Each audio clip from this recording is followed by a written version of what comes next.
Bonjour tout le monde. Aujourd'hui, nous recevons Bianca Cousineau avec nous en studio qui vient nous parler de la sécurité routière sur le chemin de Maniwaki. Bonjour. Bonjour. En fait, c'est sur tous les chemins forestiers. Oui. C'est pas seulement la Maniwaki, mais en effet, dans notre région, c'est plus dans notre coin ici à Témiscamingue, la Maniwaki est très importante. Oui. Mais tous les chemins forestiers dans la région, on a un problème. On a un problème de sécurité. Oui. Oui. Donc, on en avait parlé durant les nouvelles la semaine passée, mais c'est plus pertinent quand la personne est ici en studio avec nous et nous en parle d'expérience. Nous, moi, j'ai un petit peu d'expérience sur le chemin de Maniwaki, mais c'est pas tout le monde qui conduit des chemins de gravel. Oui. Ouais. En fait, c'est même les personnes qui sont habituées à conduire sur le chemin de Maniwaki qui se sentent très en sécurité et qui vont juste peser sa pédale. Ils vont peser sur la pédale, en effet. Ceux qui sont moins habitués sont en général ceux qui vont être les plus sécuritaires parce qu'ils vont rouler plus lentement quand ils voient un camion de transport arriver, ils vont se tasser. Mais ceux qui sont habitués, qui connaissent le chemin. Il faut juste continuer. Oui. Donc, et c'est là que, dans le fond, ça devient dangereux. Oui. Et on a fait des dépliants. Vous avez fait des beaux dépliants. On voit aussi des exemples qu'on peut mettre sur le mur vert ici en arrière, des exemples d'accidents qui s'est passé ici sur le chemin de Maniwaki qui sont... C'est pas sur le chemin de Maniwaki, mais c'est ici à Témiscamingue. OK. Donc, le premier accident avec la camionnette rouge qui, dans le fond, notre camion était arrêté. Et puis, comme il y avait de la poussière, la camionnette n'a pas vu que le camion était arrêté. Donc, a juste rentré dedans, comme un mur. Oui, exactement. Et la personne a été très chanceuse parce qu'elle n'a pas été blessée. Absolument. Mais on voit la camionnette qui, elle, c'est une autre histoire. Mais très heureusement, la personne n'a pas été blessée. Donc, ça, c'est une bénédiction. L'autre, c'était sur le chemin à Belle-Terre où on voit un transport renversé. Donc, un autre chemin où on transporte du bois. Mais ça pourrait très bien arriver ici, la même chose. Parce que, dans le fond, il y avait une camionnette qui était stationnée en plein milieu de la rue. Et le camion, quand il a sorti de la courbe, pour éviter la camionnette, a juste été sur l'accotement. Mais notre accotement ne peut pas supporter le poids d'un transport, surtout pas chargé. C'est ça, voilà. Donc un camion lourd chargé pèse de 65 à 80 tonnes métriques. Tu ne peux pas freiner ça comme... Non seulement on ne peut pas freiner, tu as tout à fait raison. On ne peut pas freiner parce que on peut freiner, mais ça prend un certain délai. C'est ça. Parce qu'on a 80 tonnes, pas 80, mais on peut avoir 50 tonnes en arrière qui nous poussent. Donc, ça fait énormément... la poussée est énorme, donc on veut avoir plus de temps pour pouvoir arrêter. C'est nécessaire. Par contre, c'est aussi que quand on va sur l'accotement, à cause de ce poids-là, les camions vont renverser, la chaussée ne tiendra pas. Et dans le fond, c'est ce qui est arrivé là. La chaussée n'a pas pu prendre le poids du transport. Fait que ça a fait chirer en bon français. Oui, en effet. C'est ça. Et on voit le résultat, dans le fond. Ça doit être tellement épeurant en tant que camionneur. Verser comme ça, surtout, chargé ou pas, verser comme ça, là, ça... Les dangers sont énormes. On a été chanceux encore une fois. Le chauffeur a eu des blessures mineures. Okay. Mais en même temps, il a fait le choix de se tasser parce que sinon, il rentrait dans la camionnette et il y avait une personne assise dans la camionnette. Donc... N'arrêtez pas en plein milieu du chemin. Quand on arrête, il faut vraiment se mettre complètement sur le côté et dans un endroit où on peut voir de loin, de chaque côté. Donc, comme ça, si vous êtes un peu dans le chemin, au moins, le camionneur qui s'en vient, il vous voit de loin, il peut arrêter, il peut ralentir. Puis comme vous êtes sur le côté droit, bien, lui, il peut continuer son chemin et ça évite, dans le fond, tous les désagréments qu'on peut voir sur ces photos-là. Aussi, les camions chargés ont priorité sur les chemins forestiers. Oui. Oui. Donc, les camionneurs, eux, ça se communique par radio FM, mais nous, en tant qu'automobilistes, Oui. sur le chemin, nous, on n'a pas accès à ça. Donc, est-ce que tu peux me donner un exemple, la communication entre camionneurs? Donc, nous, les camionneurs, dépendamment de la route, les routes qui sont plus étroites, ils vont communiquer leur position aux 3-4 km. OK. Donc, à chaque 3-4 km, ils vont appeler puis dire « je suis à tel kilomètre ». OK, c'est constant, là. C'est pas... C'est constant. OK. Parce que c'est ça qui fait la sécurité. OK. Donc, et sur la Maniwaki, comme on peut prendre à une distance différente, dans le fond, ils peuvent, on appelle ça caler, aux 7-8 km. OK. Mais ils vont aussi donner leur position dans les endroits stratégiques. OK, Donc, parce que vous autres, vous les connaissez par cœur, là, comme ces endroits-là. Là. Exactement. OK. Donc, OK, j'arrive au 34. Donc, au 34, on sait, il y a une courbe. Donc, ils vont faire attention. Il y a des endroits aussi où ça passe pas les deux ensemble. Donc, notre camionneur qui est déchargé, donc à vide, lui va se tasser sur le côté, il va arrêter. Il est moins pesant. Il est moins pesant, la priorité, parce que lui, il peut s'arrêter plus facilement. OK. Alors que le camion chargé, lui, il ne s'arrête pas. OK. Le camion chargé, il continue. Donc, notre camionneur qui est à vide, donc à l'ège, il va dans le fond se stationner sur le côté et puis il va laisser passer le camion chargé et ensuite il va reprendre. Donc, quand on voit un camion à l'ège sur le bord de la route, ça veut dire qu'on a un camion chargé qui s'en vient. Donc, c'est une excellente idée de juste se placer derrière et ensuite de repartir. D'attendre à peu près, d'attendre. Bien, il va arriver. Ça ne sera pas très long. OK. Donc, eux autres, ils savent où se stationner, où c'est sécuritaire et tout.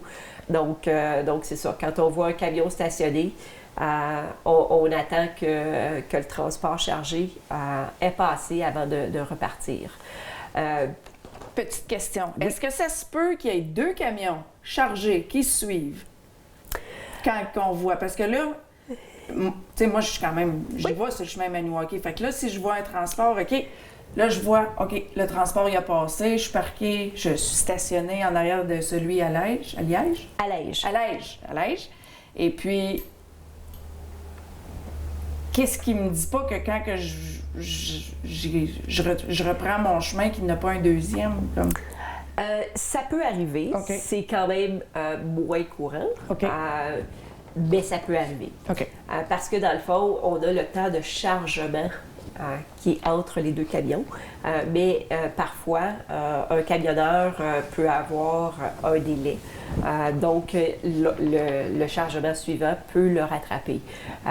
Si le camionneur voit que, OK, il doit faire plus attention, il a vu, il a peut-être, il veut vérifier si ses tailleurs sont corrects, ses pneus sont corrects. Donc, vraiment, la meilleure solution, ça serait d'attendre que le camion à Liège reparte. Exactement. Parce que là, tu le sais que lui, il a eu l'OK d'y aller. Exactement. OK. Donc, les camionneurs, eux autres, ils communiquent en tout temps leur position OK.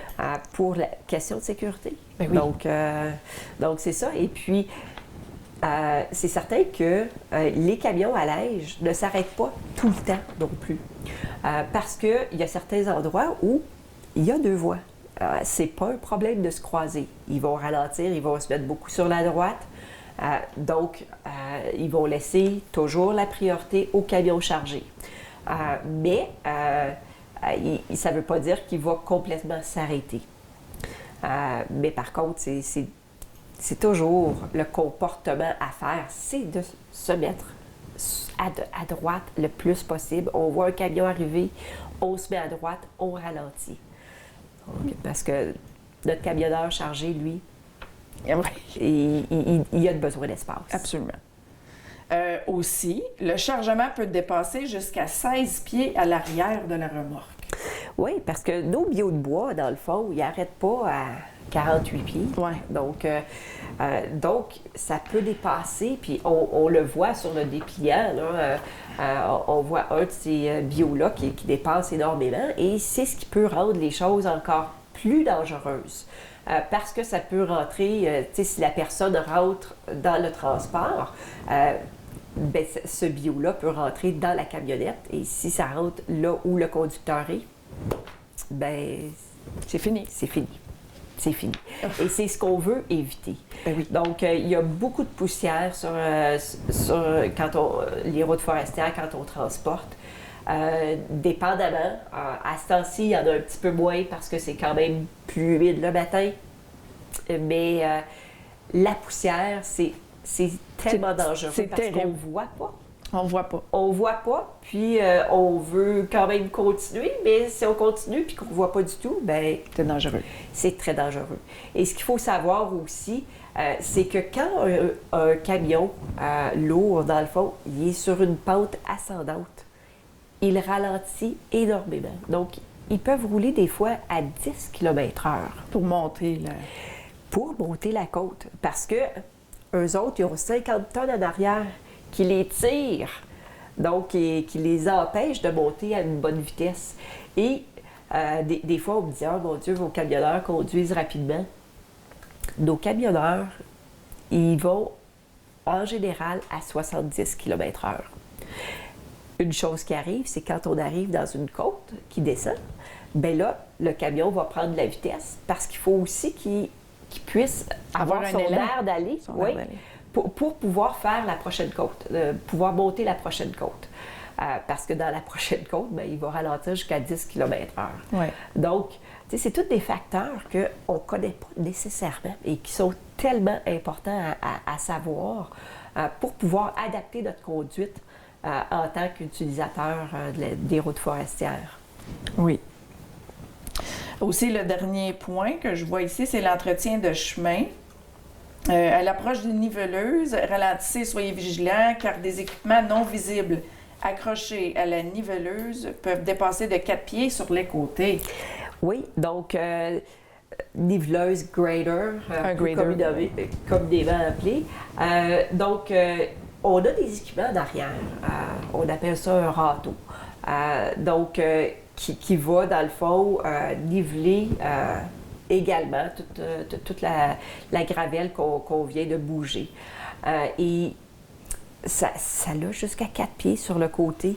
Et l'autre jour, on me disait, il y a un pick-up qui est passé, il est passé à ça de l'équipement. Parce que c'est pas un équipement qu'on va voir vraiment avant d'être rendu dessus. Donc c'est très important de ralentir. Puis notre gars sur la niveleuse, il peut pas aller vite. Mais non. C'est une job faite lentement. Exactement. Si on veut avoir une belle route, lui, il doit prendre son temps pour bien faire le travail. Mais il me dit constamment, ça n'a pas de bon sens, les gens, comment ils passent vite, ils ralentissent pas du tout, ils dépassent, souvent dans des endroits qui sont pas sécuritaires. Donc, c'est vraiment, il faut ralentir quand on voit la niveleuse parce que c'est dangereux. C'est vraiment dangereux. Donc, on espère vraiment que ce dépliant-là, on les a affichés un petit peu partout. Ils vont être envoyés à certains endroits. On peut en récupérer à la ZEC, chez ProNature, à plusieurs différents endroits.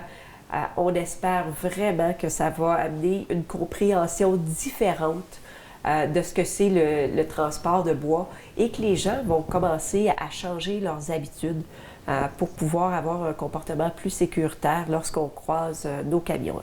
Parce que ce qu'on veut, c'est vraiment protéger la vie de tous les utilisateurs, incluant nos camionneurs. Absolument. On veut que tout le monde revienne à la maison le soir. Exactement, exactement. Donc, c'est le but de tous ces dépliants-là et c'est à prendre au sérieux parce que tous mes camionneurs, ils m'ont tous dit il va arriver quelque chose, ça n'a pas de bon sens la vitesse.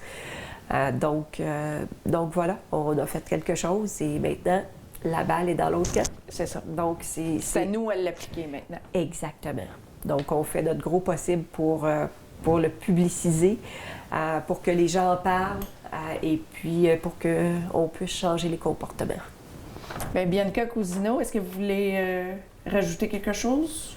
Ou est-ce qu'on a fait le tour? On a fait le tour, c'est vraiment, on veut la sécurité de tout le monde. C'est notre but premier. Donc, merci à tous ceux qui vont faire un effort lorsqu'ils croisent nos camionneurs. Et sur la sécurité en général, sur les routes forestières, mais particulièrement lorsqu'on croise nos camionneurs. Donc, merci beaucoup. Merci beaucoup d'avoir pris le temps de faire ça et puis de venir au studio et l'expliquer à la communauté. Donc, merci beaucoup, Bianca. Merci à toi de m'avoir reçu.